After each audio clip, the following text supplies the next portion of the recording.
c'est À part la compliqué, musique. cette question. Bon, peut-être l'étranger, il est plus, je sais pas, pour le travail manuel. Je pense que parce que les Suisses, ils ont d'autres opportunités peut-être meilleures en étant Suisses que nous, les étrangers, d'avoir un poste dans un autre domaine. C'est tellement bien filmé qu'on a l'impression que la saleté est Ils sont propre. médecins, ils travaillent à la banque, ils font de belles montres, ils font de bons chocolats, de bons fromages, voilà.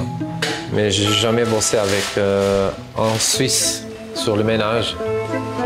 On a des Somaliens, on a des Brésiliens, des Espagnols, Colombiens aussi. Après, il y a des Albanais, des Kosovars, il y a des Algériens même. Il y a des Espagnols, des Portugais, des Arabes, des Français. Sauf des Suisses, il y a de tout. Sauf des Suisses, il y a de tout. Je trouve que dans l'intro, il y a déjà tout qui est dit en fait.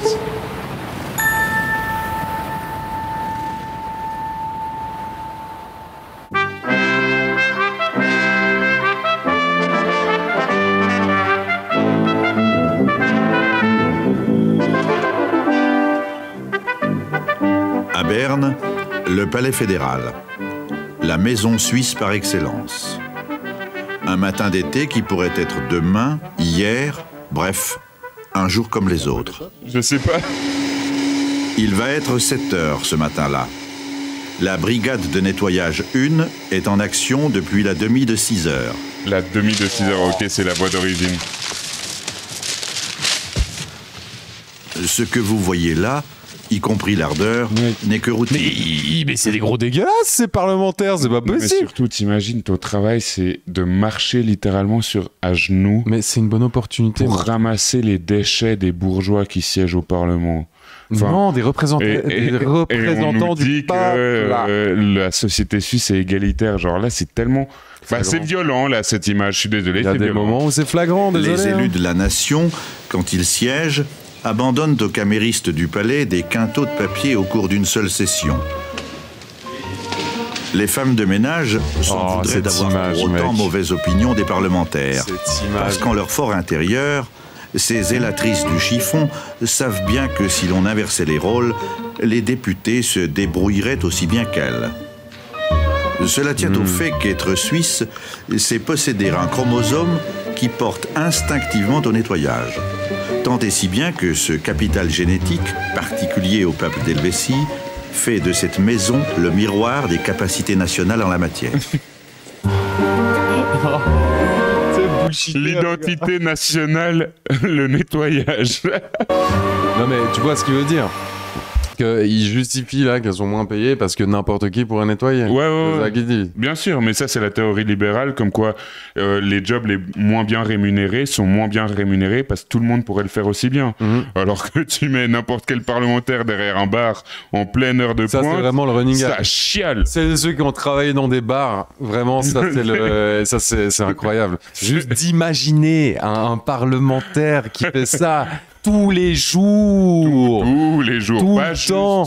Mais il y avait cette vidéo de cette réac française, là, Saltman ou un truc comme ça, l'avocate blonde qui a les takes les plus réac du monde. Et c'est Ruffin qui a dit genre, je vous invite à venir dans une de mes circonscriptions et à travailler pendant 6 mois au SMIC. Et elle est là genre... 2 semaines, ce serait quand même déjà pas mal.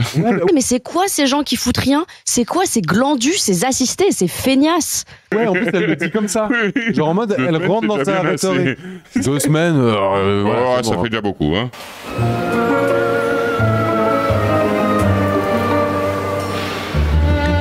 Je suis de nationalité espagnole. Pour nous, les étrangers, finalement, quand on arrive, on se retrouve avec pas énormément de possibilités. On essaie de prendre la première chose qui vient et c'est souvent le nettoyage. Tu sens son épanouissement par le travail ou pas? Les autres, ça va. Je peux laisser, c'est juste celle-là. Non, mais prends-le. Comme ça, si ça coule, au moins que ça coule pas par terre. Pas de tâche.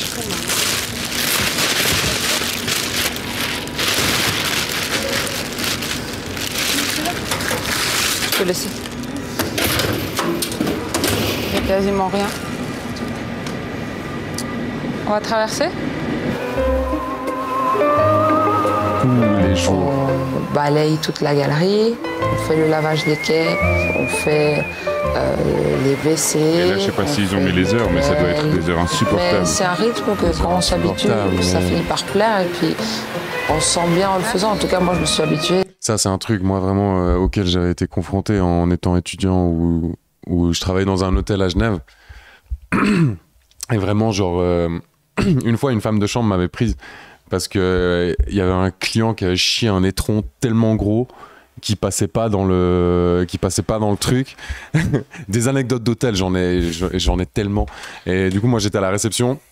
Et réceptionniste, c'était le truc qui était le mieux vu, tu vois. Et moi, du coup, je me souviens déjà... Alors, toutes ces conversations que j'avais avec plein de gens qui étaient qui travaillaient, je sais pas, le chauffeur de la navette, ou alors des gens qui étaient au nettoyage, toutes les femmes de chambre, parce qu'il y avait aucun gars, donc toutes les femmes de chambre, où quand moi je commençais à avoir ces trucs où genre j'étais le mieux payé de l'hôtel, on avait un salaire de je crois 25 balles net de l'heure, quelque chose comme ça en tant qu'étudiant, en plus extra, et du coup quand je me plaignais de mes conditions, parce qu'on était aussi debout toute la journée, on pouvait pas s'asseoir, et puis bah forcément t'as le patron qui circule comme un Mac là, et dès que tu fais pas un truc, il va ensuite péter un câble, machin, et quand je me plaignais de ce genre de truc, et que j'étais là genre putain, nos conditions de travail, enfin c'est horrible de se dire que t'as juste ce patron qui est derrière, il lit des mails, et en plus même pas parce qu'il les transférait tout le temps à la réception pour que nous on les traite, du coup il s'en fout juste, il fait rien, il partait tout le temps genre vers midi ou 14h, tu vois, et nous on est debout comme ça comme des cons, tu vois tous les clients, à chaque fois c'est la même chose et tout, puis en fait je me rendais compte que nous on avait quand même malgré tout le travail le plus cool, parce que on rencontrait des gens qui venaient des quatre coins du monde, on touchait des trucs un peu stylés, genre des passeports, des machins, enfin non mais... Et peut-être aussi le moins répétitif, même si c'était pas... Même si moi je trouvais déjà que c'était répétitif, alors qu'en vrai moi j'étais là parce que j'étudiais, donc c'est pas du tout la même chose que quand en fait ça va être ta vie. Le salaire, on n'en parle même pas. À Genève, c'est une dinguerie. Parce qu'il n'y a que des frontaliers. Genève, qui est une des villes les plus chères du monde, 25 balles de l'heure, on a l'impression que c'est énorme. Mais ça, c'était les extras étudiants, qui du coup, c'est là qu'il y avait des Suisses. Parce que sinon, tous les autres étaient étrangers et habitaient en France. Soit français et habitaient en France, soit juste étrangers de, comme elle a dit, Somalie, Érythrée, machin. Mais ils habitaient quand même en France. Parce qu'ils pouvaient tous... Non, c'est pas vrai. Tous les étrangers des territoires tiers, c'était encore pire. Parce qu'ils n'avaient pas le droit d'habiter en France. Exactement. Et du coup, c'est eux qui se faisait le plus saigner, parce que genre vraiment j'ai été choqué, mais un salaire à 100% d'une femme de chambre, c'était un bordel, genre 3900 francs bruts, tu vois, à Genève. À 100%, en te pétant le dos, en étant totalement aliéné par ton travail. Les lits, elles les font comme ci, comme ça, machin et tout, puis en fait j'étais fasciné comme... Tu débarques dans le truc, déjà, un truc qui me fascinait, c'est que moi je me plaignais, et puis en fait, elles étaient là, mes frères, t'es vraiment un fragile. Du coup, une fois, quand je les voyais s'agiter derrière, j'étais là, genre, mais qu'est-ce qui se passe? Et en fait, elles désignaient qui allait être la femme de chambre ou qui allait devoir régler ce problème d'immenses étrons dans les toilettes qui passent pas. Et du coup, en fait, ça passe pas, donc tu vas à la main, machin, enfin, littéralement, tu touches le caca des gens. Et genre, quand je discutais avec elles étaient là, mais tu te rends pas compte. Genre, dans les draps, ce qu'on retrouve. Genre, des fois, il y a une fois par jour, à peu près, ils mettaient des draps vraiment sous scellés, parce qu'en mode, tu dois y aller avec des gants, des trucs, tu sais pas ce qu'il y a. Il y a des fluides corporels, il y a du vomi, il y a du sang, il y a de la merde, du caca dans des draps, les gens, ils chient dans les lits d'hôtel, genre, en mode, on se rend pas compte de tous ces trucs. Et elles, c'est juste leur quotidien. Et puis un truc qui était aussi fascinant, c'est comme une fois, ça m'avait marqué, une femme de chambre, il y avait des puces de lit dans une des chambres, ce qui arrivait assez souvent parce que c'est un hôtel qui est à côté de l'aéroport, du coup les valises, tac, et il y a des puces de lit, et là tu dois genre sceller la chambre et tout. Puis une fois je foutais un peu rien, puis du coup une des femmes de chambre est venue, puis elle était là, viens, je vais te montrer qu'est-ce qu'on fait quand il y a des punaises de lit. Et du coup on retourne le lit, tu vois le nid qui pullule et tout. Puis en fait j'étais fasciné à quel point vu que ton travail est tellement répétitif, que c'est exactement ce qu'elle vient de décrire, c'est que à la fin, ça te plaît. Elle trouve des trucs. Ouais, elle trouvait des trucs, genre en mode. Qui permet qui permettait s'enjailler exactement, un petit peu plus. Qui permettait de passer ça. Et du coup, moi, elle me le vendait en mode, regarde, c'est hyper marrant et tout. Ouais. Du coup, quand c'est ça, on s'amuse à faire ci, ça, à faire le lit le plus vite possible, ou à faire des trucs comme ça.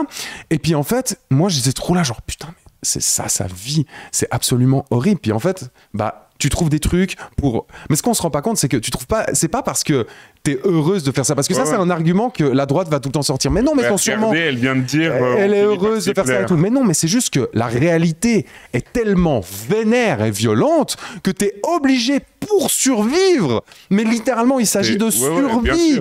Pour survivre, t'es obligé de, voilà, je vais me faire un défi. Et quand je fais le lit en moins d'1 minute 30, alors que les standards de la chaîne, ça dit que c'est moins de 2 minutes, et bah du coup, je suis super content, petit défi personnel. C'est de la survie, et si tu fais pas ça, c'est soit burn-out, dépression. Non, mais parce qu'en fait, dans ces couches en bas, il n'y a pas l'option burn-out. Parce que en plus de ça, t'as la famille que tu dois soutenir et tout.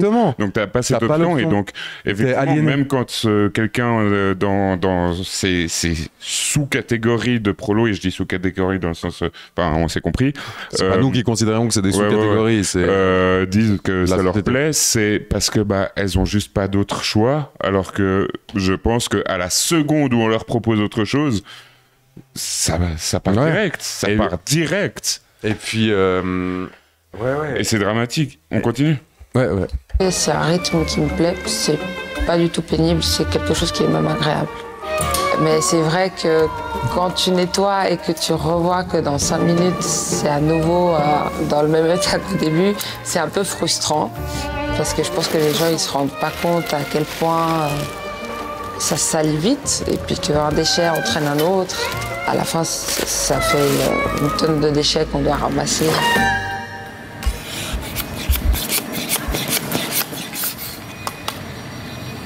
Il y en a un là, Déborah, et un là. On marche beaucoup ici à Genève Aéroport, donc on fait 10 à 15 km, on va dire, par jour. Les gens, ils se rendent pas compte, justement, qu'on est là, qu'on nettoie pour que pour eux, ça soit propre, pour qu'ils se sentent à l'aise dans l'endroit. Ils jettent des objets devant nous et puis ils nous voient les ramasser, ils nous disent rien. Là, il y avait aussi un truc qui est hyper présent, c'est internalisation du discours dominant bourgeois qu'on va te sortir littéralement à l'entretien d'embauche. J'imagine qu'à l'entretien d'embauche, là, c'était... vous savez que vous avez une mission, en fait. La Suisse est réputée mondialement pour être un des pays les plus propres. Et du coup, c'est vous. Vous allez jouer à faire que cette mission soit exécutée et du coup c'est valorisant pour vous et c'est quelque chose que voilà, quand vous partirez à l'étranger, lol, tu vas où à l'étranger, quand vous retournerez au bled, quand vous entendrez partout, ah tu viens de Suisse et du coup la Suisse est propre, ce sera grâce à vous. Et je pense que d'autant plus là, si tu travailles à l'aéroport, ça doit être un discours du genre le premier regard qui sera porté sur notre pays dépend de vous. L'aéroport est la Vous êtes l'avant-garde de notre pays. Et du coup, là, elle a vraiment dit, genre, en gros, c'est plaisant de faire que tout soit propre et tout. Puis ensuite, ces gens se mettent pour survivre des défis personnels. Donc, ça veut dire que je vais faire le quai et il n'y aura plus un seul chewing-gum. Et puis, du coup, tu internalises ce discours. Parce que t'as pas le choix en fait. Et ça fait qu'ensuite ça crée des tensions avec par contre les autres salariés qui eux n'internalisent pas forcément et qui se rendent compte de la mascarade et se rendent compte de la mascarade et du coup cherchent à faire le moins possible, ce qui se comprend aussi. Et du coup ça crée des tensions entre celles qui voient toute sa réalité finir à ce niveau, elle est gradée peut-être, devenir responsable de quai, donc faire correctement son travail, et l'autre qui va faire le strict minimum parce qu'il se rend compte de la supercherie. Et du coup c'est deux visions que personnellement je respecte parce que on ne peut que les comprendre, mais ça crée ensuite des tensions. Mais par contre les gens qui sont en haut et qui sont censés voir tout ce cinéma doivent dénoncer. Tu sais, dans un bar c'est un peu, il y a ça aussi, t'es responsable machine à café. Et en fait, tu donnes des pseudo-responsabilités débiles de merde. Mon salaire, il est responsable de toi. Là. C'est juste toi, parce que je t'ai choisi, parce que toi, tu travailles bien. Toi, alors que l'autre, là, je peux pas lui faire confiance. C'est un tir au plan et tout. Vas-y, tu viens avec moi, comme ça, vas-y, je te donne des avantages. Je sais pas quoi, tu peux tirer 2 cafés pendant ta pause au lieu d'un. Allez hop. Non, mais c'est tragique, c'est tellement... Pour moi, le plus compliqué, c'est le fait de ne pas être vu ou d'être invisible pour les gens. Reconnaissance, parce que le métier qu'on fait, c'est pour les autres personnes. Et du coup, ne pas être reconnu ou vu par les autres pour tout ce qu'on fait, ça peut être frustrant. Oui. Après, je me suis habituée à faire partie du paysage, on va dire. Ils font leur vie, moi je fais la mienne, moi je fais mon travail, je rentre chez moi et puis le travail est fini et c'est un jour qui recommence.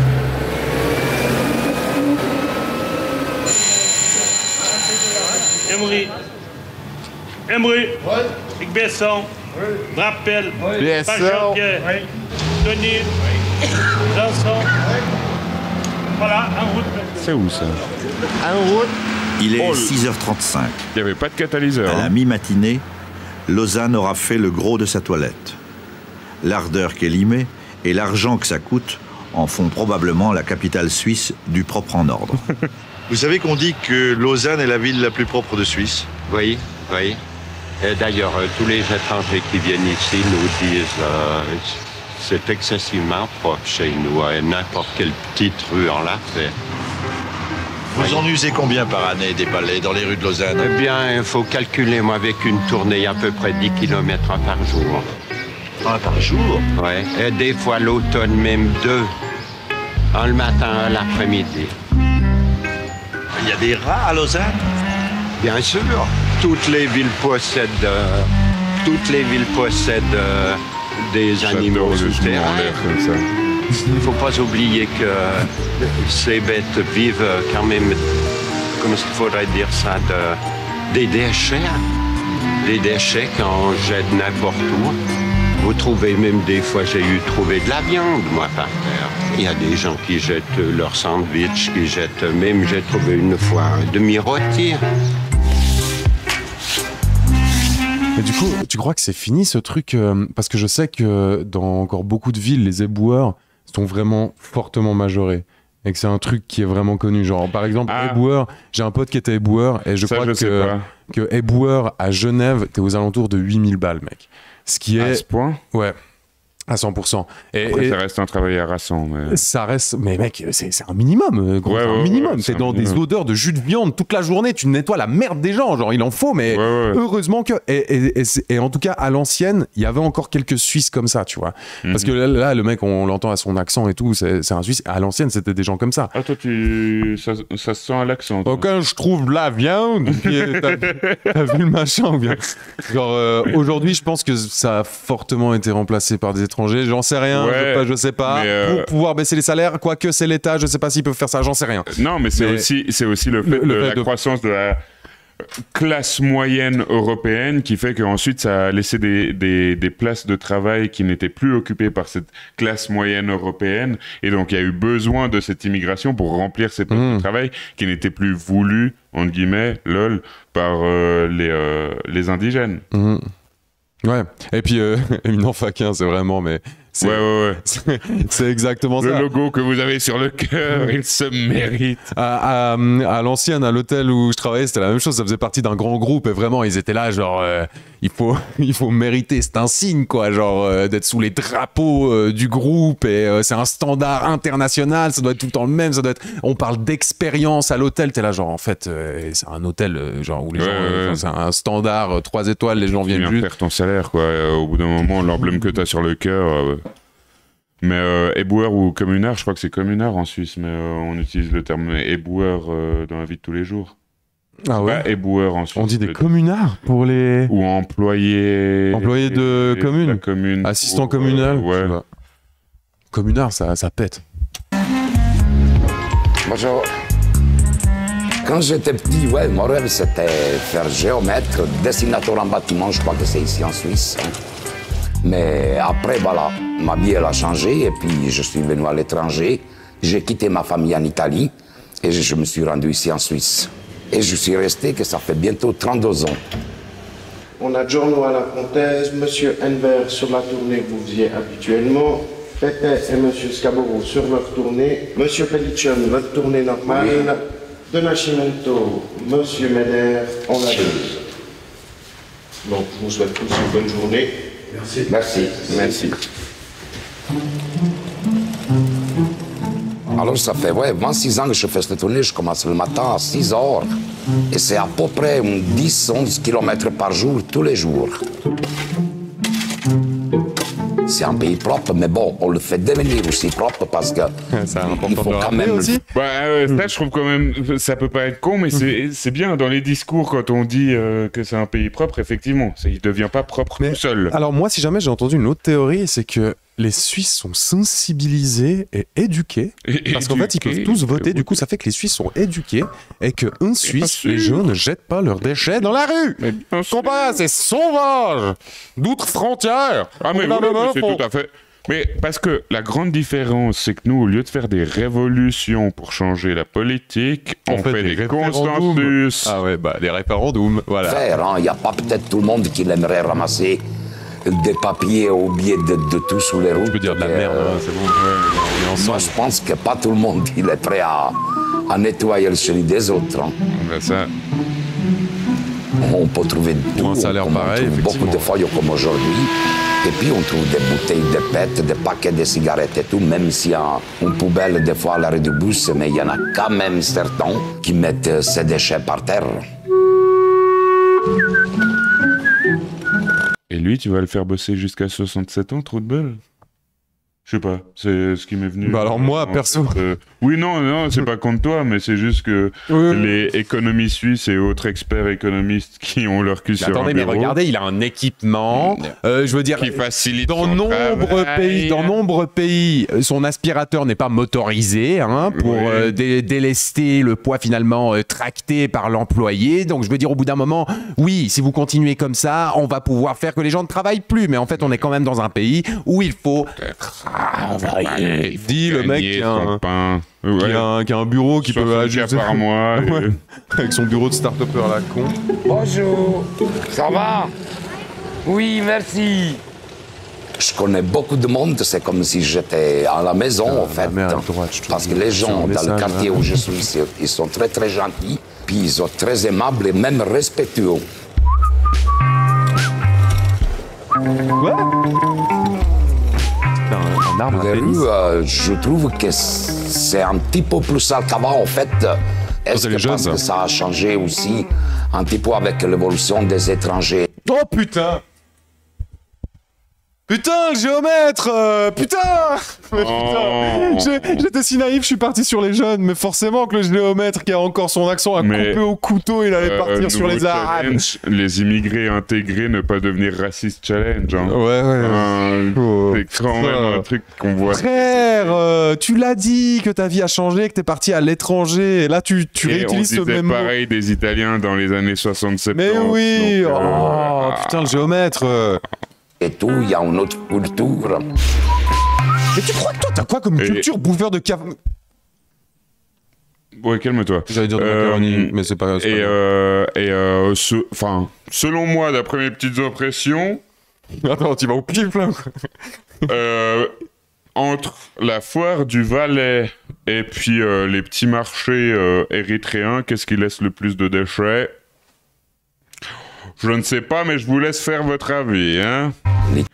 Parce que les bons Suisses qui rentrent bourrés, et on en fait partie, mais je crois qu'on fait très attention à ça, mais pour avoir fait les nettoyages de la terrasse du Great Escape à la fermeture, c'est pas des étrangers qui y sont, ou en tout cas pas les étrangers dont lui il parle, et pourtant je peux te dire que c'est bien la merde sur la terrasse, hein. Et quand tu les sors toi-même, ça, à la fermeture du bar, tu sais, c'est moi qui devais aller dire aux gens de partir, et...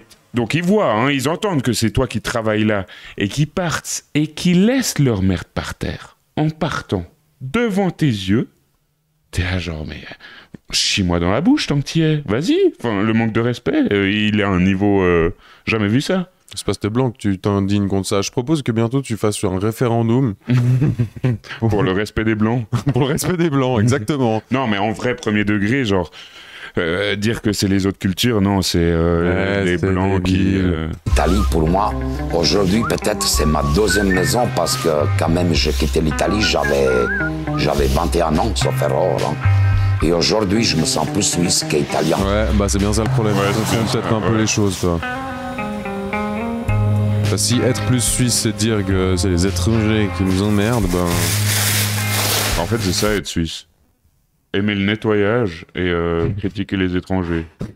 Enfin, aimer le nettoyage, aimer quand c'est nettoyé par quelqu'un d'autre.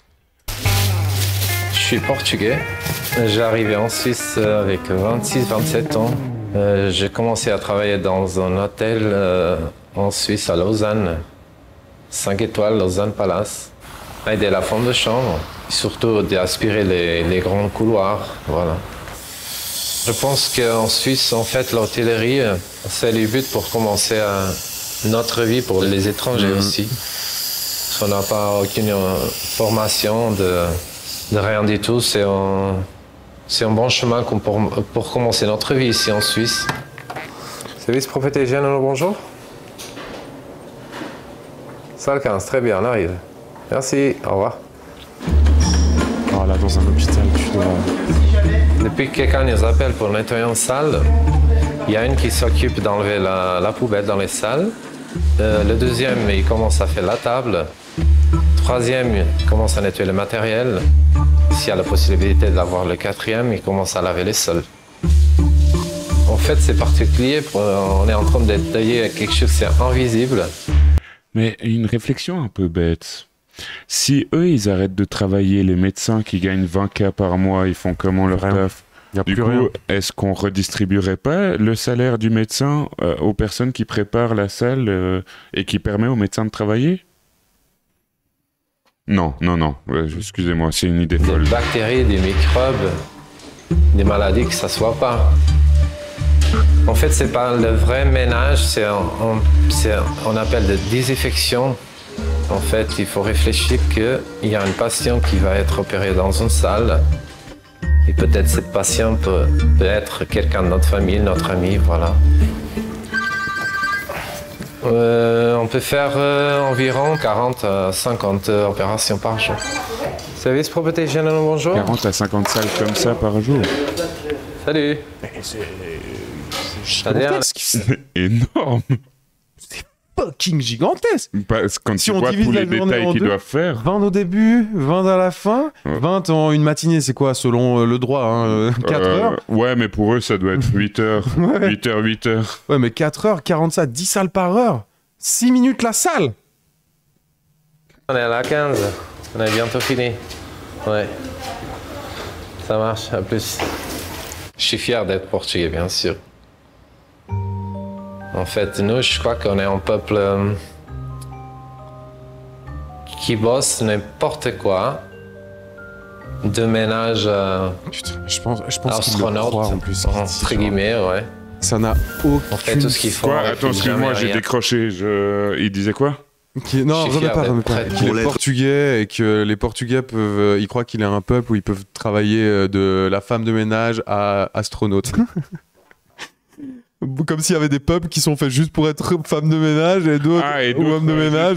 Juste astronaute, je sais pas, lui, il est là. Bah, essaye de nous envoyer nous deux sur la Lune, on va voir où ça finit, ouais. T'es mignon avec ton analyse, je vois le truc positif de je suis fier de ma nation, de mon machin, mais c'est nul à chier comme analyse, quoi. Pas le temps de penser à mal.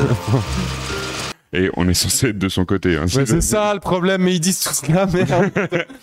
Si la Suisse était pauvre et sale, elle ferait peut-être la guerre. Riche, elle sait comment s'y prendre pour l'être plus encore. Tu parles de la Suisse, là ?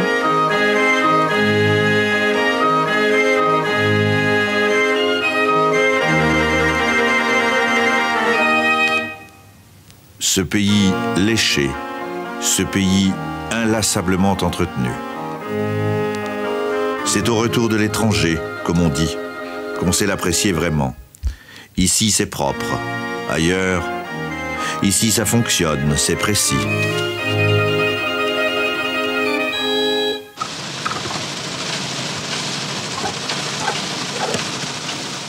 Les couturières qui fabriquent en usine le drapeau suisse sont souvent des Italiennes, des Portugaises, des ouvrières à permis B. Eh ben, Jean-Luc adore. Bah ouais, Jean-Luc. Ça te pose pas de problème que ce soit des étrangers qui posent leurs mains. Le pays n'y prête guère attention. Il va de l'avant, préoccupé de sa richesse et de son unité. Précis. Les caractères régionaux s'estompent et tendent à se confondre dans les deux couleurs nationales un peu plus à chaque génération. Quand j'étais petite, mon rêve, c'était de travailler dans la coiffure ou comme vétérinaire. J'ai travaillé comme coiffeuse pendant quelques années en Espagne, donc le rêve il s'est réalisé. Finalement, j'ai fait un CFC dans le domaine d'agent de propreté pour pouvoir évoluer et puis apprendre les bonnes méthodes, les bonnes façons de travailler.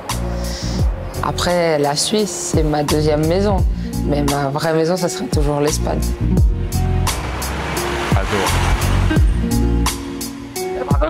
Intègre-toi! Avant de venir en Suisse, je pensais immigrer aux États-Unis. Je suis malade pour le basket, les chaussures. Je suis jamais pensé venir en Suisse. C'est vrai, mais maintenant, je change pas la Suisse pour un autre pays, c'est sûr. Mais et voilà, je commence ma famille. J'ai un rêve d'être quelque chose de plus. Pas à pas, gentiment, ça va arriver un jour. Et si ça n'arrive pas, je suis fier de mon boulot. Très bien. Non, moi je trouve ça beau quand même malgré tout ce qu'on a dit, hein, de la difficulté. Si ça peut t'éviter d'être raciste, ouais. Mais... Moi je vois une beauté à quand même être fier de son boulot dans ces conditions, et je trouve qu'il y a une force mentale qui est pas naturelle, qui se développe par la difficulté de la vie, qui force le respect. Malgré toutes les critiques, ou pas critiques, mais analyses qu'on peut faire en disant oui, l'aliénation, etc. Moi, quand un type comme ça me dit j'en suis fier, je vais pas commencer à lui faire genre oui, mais l'aliénation du capital par Marx. Bah, moi, je trouve que oui. Parce que pour moi, c'est pas antagoniste. Et par exemple, en France, parce qu'en Suisse, on est à des années-lumière de ça, hein, mais en France, quand t'as eu cette femme de chambre qui a été élue au Parlement, à l'Assemblée, et bah, elle revendiquait son job. Elle était là, genre, bien sûr que nous, genre, la société compte sur nous, et nous, notre travail, venez le faire, et nous, on est fiers de faire ce travail, et nous, c'est ça qu'on fait et tout. Sauf que juste, au Parlement, elle défend des positions en mode, mais ça n'a par contre rien à voir avec le fait qu'on soit payé comme des grosses merdes. Mais du coup, on peut dire, t'es fier de ton taf, magnifique, genre, respect à toi, force. Et en même temps, genre, mais ça serait bien que peut-être tes conditions de travail s'améliorent et tout, et donc, d'avoir un travail politique. Enfin, Sauf qu'en général, ce genre de travail ne laisse pas la place à un travail politique. Oui, totalement. C'est pour ça qu'il y a besoin de gens comme horaires que t'as. Enfin, tu bosses juste tout le temps. Oui, mais tu vois, c'est comme ce truc de serveur. Genre, à Bruxelles, quand j'étais en Erasmus, j'ai rencontré un type qui était dans une école. Et je lui ai demandé ce qu'il faisait. Puis en fait, son taf étudiant, moi je pensais que c'était son taf étudiant, mais il était là, bah moi je suis serveur. Ouais. Genre, il le revendiquait avant tout et tout. À la base, avant tout. Je pense qu'à la base, il est allé là-dedans parce que quand t'as pas de formation et tout, c'est le premier truc que tu fais. Puis c'est un métier où après, là aujourd'hui, il est serveur dans un grand truc et tout. Mais tu sens que lui, il adore ce taf et tout. Ouais, il y en a plein qui adorent. Vraiment trop bien, effectivement. Par contre, c'est juste pas une raison pour être payé, genre, comme t'es payé. D'avoir des conditions de travail aussi néfastes qui t'attaquent le corps, enfin la santé mentale et psychique, non, c'est les deux la même chose, physique et mentale. C'est pas une raison de ne pas pouvoir avoir des évolutions de carrière aussi. Oui, bon, après les évolutions de carrière, justement, quand t'es responsable de la machine à café, je sais pas si c'est une évolution de carrière, mais des vraies évolutions de carrière, tu veux dire. Oui, c'est ça. Mais parce qu'on va vite considérer aussi que... Non, mais tu vois, typiquement, moi, quand je travaillais dans un restaurant, des serveurs et serveuses professionnels, ou en tout cas qui ne faisaient que ça et n'avaient pas d'autres projets après, considéraient par exemple une évolution de carrière de commencer dans un café, ensuite dans un restaurant, et puis ensuite peut-être un restaurant un petit peu plus huppé, où tu as plus ce travail avec le client, où tu vas plus avoir bien sûr. comprendre... tu sais ce que tu sers, les menus, etc. Ou alors sommelier, ou ce genre de choses, où tu as une évolution et pas rester garçon de café, même si c'est aussi totalement ok de vouloir rester garçon de café, ça, il n'y a aucune critique. Mais j'ai bien aimé ce documentaire. Ouais, parler de racistes là, mais ça, putain, comment... Ouais, mais ça, on peut s'y attendre, mais pour moi, c'est précis. Enfin, déjà, de 1, c'est... le prolétariat en Suisse n'existe plus. Ah bon ? Ça c'est pas du prolétariat peut-être. Alors de nouveau, ils ont pas de charbon sur la gueule, mais... Ils existent plus, ouais, justement, c'était quand que ça existait? Pour les gens qui disent ça... Mais c'était Zola. C'était Zola, Germinal, les mines... la même période. La même période. Il y avait des mines de charbon en Suisse? Mines de charbon... En gros, c'était en Suisse les prolos. Tu vois l'idée. Ouais, mais c'était nos cheminots, quoi. Ouais, c'est ça. Vous travaillez à l'usine, ou ce genre de choses. Les paysans, je pense. Et puis, deuxième chose aussi, c'est l'armée de réserve du capitalisme qui est le sud global, l'étranger, enfin sud global, plutôt les étrangers qui viennent chercher du boulot. Ça ne veut pas dire qu'il faut rentrer, parce que ça, j'ai vu qu'il y avait des partis d'extrême droite qui réutilisaient le terme de armée de réserve du capitalisme pour dire c'est pour ça qu'il faut fermer les frontières. Non, pas du tout. C'est pour ça qu'il faut ouvrir les frontières, mais s'assurer que ces personnes qui travaillent à ces niveaux aient des bonnes conditions de travail et des bons salaires, et aussi que c'est pas parce que tu es étranger que tu vas forcément faire les sales boulots en Suisse. Ils sont forts quand même, ils se réapproprient. Ah ouais, ils se réapproprient tout, mais moi ça me touche ce genre de témoignage, et je trouve que ça en dit long. Ouais, si un jour la Ecos Corporation se développe, il y en aura du témoignage comme ça. Ah ouais, clairement. Mais ouais. Et puis aussi, je me disais en voyant les éboueurs le matin,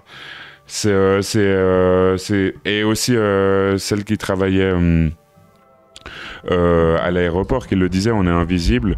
C'est des gens qu'on peut voir passer, mais dont les réalités sont rarement, même si on n'est pas des grands bourgeois nous, qui sont rarement partagées dans les médias ou dans la politique. Et je trouve important de leur donner la parole.